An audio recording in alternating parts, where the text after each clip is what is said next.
Hey, shalom, brothers and sisters. This brother Amas coming to you live again. Listen, with call to action, man. It's another great day. It's another great week to be alive in this thing here. Listen, man. We know what's going on right now in this current age, man. The George Floyd trial is coming up on the 29th of March, 2021. The world is in chaos. The world is in disorder. The world is in disarray. But you know what? It's not something that we should really be afraid of. You know what I'm saying? Because anytime something is being rebuilt, it has to be destroyed. We see that simply from when we're looking at buildings and houses being built. It's called the, gutting out and renovating that thing.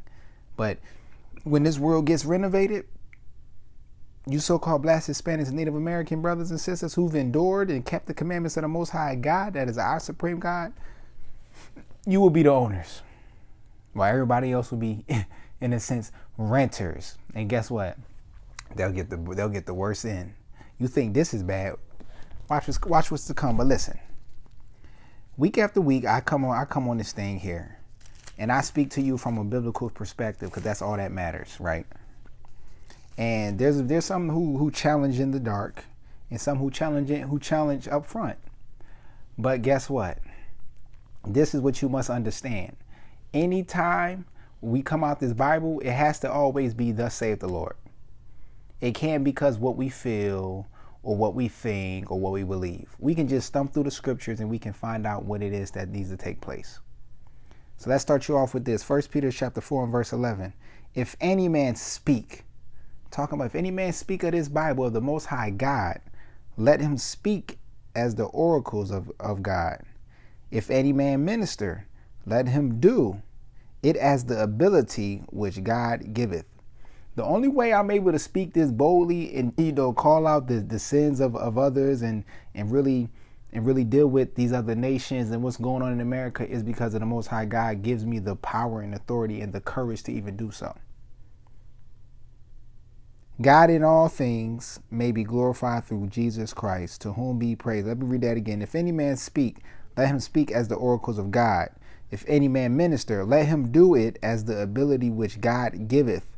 God gives us this, that God in all things may be glorified through Jesus Christ, to whom be praise and dominion forever and ever. Amen. You see that thing? Do you see that thing right there? So when we speaking about this Bible, and it's not for somebody who just picks up and say they're a believer. You know what I'm saying? We did, because check this out. Let's go here. Let's go here. This is let's go here. 1 Peter chapter 2 and verse 3. And hereby we do know that we know him, talking about we know God, because a lot of folks debate, I know God, or I know the Bible, this and that. But here's the thing. And hereby we do know that we know him talking about the Most High God, if we keep his commandments. He that saith, I know him, and keep not his commandments, is a liar. Is a liar, if the truth is not in him. So a bunch of y'all are liars. Thus saith the Lord. You're a liar. You're not speaking what this is. You as men, you're talking with bald heads. You're talking these oracles of God with your head covered, man. You talking without a beard. You're not even growing your beard. You're still getting tattoos. You're still fornicating. You're still smoking weed. You're still getting drunk. Sisters, you're speaking scriptures and your head isn't covered. That's number one. You're still wearing pants. Brothers and sisters, you're eating shrimp, crab, lobster. You buying and selling on the Sabbath. You going to the movies, you getting your nails done, you watch, you doing bets, and you doing all this frivolous stuff. You're a liar according to the Most High God. You know what I'm saying? So now let's get to this point here, because this is what it is, right? Because when we coming into this truth here, right, we are coming into a change in lifestyles, right? And those of us who late 20s, late 30s, 40s, 50s, we're coming in and we have been one way through the whole entire life up until we started to learn who we are according to the Bible. So when we coming in, we still have the baggage of who we were. You know what I'm saying? We still have that to face. And so while we're trying to get ourselves together, temptation is always going to be there. So while we're trying to get ourselves together, there are some things that must take place immediately. Because a lot of what we're going to encounter in this thing is through our families. We're going to encounter a lot of the trials through our families. And that's why the Most High God, see, come on, man, listen. These scriptures is coming to me, man. But I ain't going to precept y'all up too heavy. But this is what I'm going to do. Matthew chapter 10 and verse 34. Think not that I come to send peace on earth. I come not to send peace, but a sword. For I come to set a man at variance against his father, and the daughter against her mother, and the daughter-in-law against her mother-in-law. Verse 36. A man's foes shall be they of his own household. So you're coming into this truth.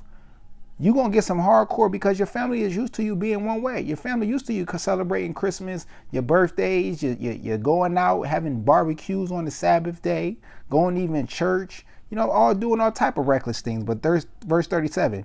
He that loveth father or mother more than me is not worthy of me, and he that loveth son or daughter more than me is not worthy of me. And he that taketh not his cross and follow after me is not worthy of me. That God is not telling us to hate our family members. But what we're talking about who are we going to believe? We rather obey man or we rather obey God? That's what that's going into. That there has to be a difference in how you're going to carry out this walk now that you understand who you are and what you represent and how you should walk. If you're part of the call, because many are not going to be coming into this thing. And like the word says, my sheep hear my voice. So when this word comes out, those of y'all who have been convicted by the words, not because I sound good or I might just be annoying to some of y'all, oh well, but according to these words, it's these words that's really going to compel us to come in. And the words that come from my mouth is through this, thus saith the Lord. So if you are not thinking in that mindset that you must take a step back, you must check the situation, you must do this. Let me get this. That's Psalms 69 and 8, ladies and gentlemen. Because you got to show that this is a serious walk. You got to show that you are really serious about this thing. Psalm 69 and verse 8. I am become a stranger unto my brethren, going back to your family or your friends or your co-workers. I am become a stranger unto my brethren, and an alien unto my mother's children. This talking about our family and our friends and our early earthly relationships. As we're coming into this walk, man, we must understand that we have to show a difference, and a lot of times we have to show a difference by placing a absence from them. And it's not an absence where you're going into isolation. You're leaving your worldly friends and your family alone to gain your spiritual body. Because as you're coming into this truth, you're going to have to be rebuilt up, and you're going to be in a very weak state, because it's going to get lonely. It's going to be trials. They're going to be like, yo, you don't call us no more, man. You acting different. I know. You ain't the same. All praise to the Most High, because you have been enlightened, and you have to be separate from the things you used to be from. You used to be. Now let's get that. Let's get some more on that, man, because this is so powerful. Sirach chapter 17. Sirach chapter 6 verse 17. Whoso feareth the Lord shall direct his friendships aright, for as he is, so shall his neighbor be also. So if we say coming into this truth that we fear God, we're going to be able to direct our friendships. We're not going to be choosing the ones who's going to be unequally yoked. We're not going to choose the ones who's going to take us back into our old ways. We're not going to be hanging with our party friends. We're not going to be hanging with the friends we used to smoke and fornicate and just be out wilding out. Because it says here, whoso feareth the Lord shall direct his friendship. You have to be in charge of who you deal with. It's no, oh, well, they made me, or well, no. You direct your friendships right, meaning in the right way. And that's where it goes back to. You have to look. You have to become a stranger to your brother. You have to separate yourself, because now it's time to get on track. And here it go right here. Verse 13. Separate thyself from thy enemies and take heed of thy friends. Separate yourself, because honestly, those can be considered enemies if they don't believe this Bible, if they are taking us off course. Now, if they're dealing right with us, you know what I'm saying, being respectful, you change, you tell your family, your friends, or even if you're married, you tell your spouse, hey, I'm going this way, this is what I believe in now, and they dealing wise, you know, peacefully with you, then guess what? They're not your enemies at this point. But if your family is trying to, oh wow, oh, always question, well, do you have to, or just making it them little subtle, oh man, we miss you. Those are enemies. Those are enemies. So separate thyself from thy enemies and take heed of thy friends. Take heed to them. Know what's going on around you. And you can only do that when you take a step back and create that separate and become a stranger to them. You know what I'm saying? It doesn't mean you cut them off completely, but you set back so they can so you can show that you're taking this walk seriously. And here, verse 7, Sirach 6 and 7.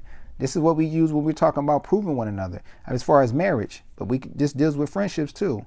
If thou would get us a friend, prove him first, and be not hasty to credit him. Just because you come in, you know, you left your earthly family, you come into this truth, and then you see the people who's, you know, understand that they're the Israelites, you still got to prove them. Don't credit nobody. Don't even credit me, because I may sound good, be able to pull scriptures. You still got to prove if you want to be close to that person. And prove by how? You spend time, may spend time on the phone. You may decide to go out, not you know, if you a dude, you shouldn't be that much with the opposite sex, because there's lust involved and it will happen. Don't be foolish. But I'm talking about a brother on a brother and a sister on a sister when, as far as their friendships in this truth, you know, because you're gonna have to replace righteous friendships. You know, you're going to have to replace the earthly friendships with righteous friendships.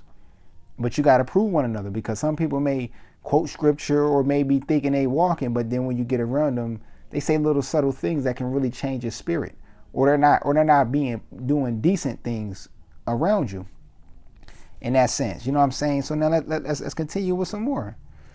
Let's go Ephesians 5 and 11. And have no fellowship with the unfruitful works of darkness, but rather reprove them. So when you going out and as you're separating yourself and you understanding these scriptures as thus saith the Lord, and you gathering things, you know, you don't longer want to fellowship with the things that you have overcome. Because the only thing that is keeping us afloat, ladies and gentlemen, is not you. It's these laws, statutes, and commandments that's keeping us mentally strong. That's keeping us from going back into our old ways of drunkenness, stealing, robbing, murdering, having sex, you know, just doing wild stuff. That's why it says, and have no fellowship with the unfruitful works of darkness. Goes back to being a stranger. You know what I'm saying? Goes here, you know, separate yourself from your enemies, because the unfruitful works of darkness, those are your enemies right there. But rather reprove them, like correct them. Correct them, throw it out there. Ain't no argument, but brother, you know, you shouldn't be doing that. Yo, you shouldn't be doing that. Sister, you shouldn't be doing that. And then just keep it moving. Don't go in the back and forth debate about it. You know what I'm saying? Because this is what it is. And this is one of my favorite scriptures right here. Because when you go around your family members and things like that, this is what you got to understand. Sirach 27 and 12. If thou be among the indiscreet, those indiscreet individuals are the non-believers. Your family, your friends, even at work. If thou be amongst the indiscreet, observe the time. Know when time is to go. You might, you know, want to spend time and see your folks, see your family. But once they start popping them bottles and getting high, or even start getting to 10 o'clock, 11 o'clock, oh, I got to roll. But be continually among men of understanding. Be around the new fellowship that you have. The brothers and sisters that are walking according to thus saith the Lord, the ones that's going to help you build your spirit and keep you in the spirit. You know what I'm saying, brothers and sisters? This walk has its challenges, but we're not alone. Women have a lot of issues with that. You know, I ain't, you know, really deal with girls like that, this and that. Get over that, sister. Brothers, get over that. We cannot make it by ourselves. We need to be in righteous fellowship. In righteous fellowship. Get off the fence. Get off the fence. And brothers and sisters, I love you, And you enjoy the rest of your day, the rest of your week. Stay strong. Stay strong. Keep these commandments. Learn, study, pray, apply. And with that, brothers and sisters, I say shalom.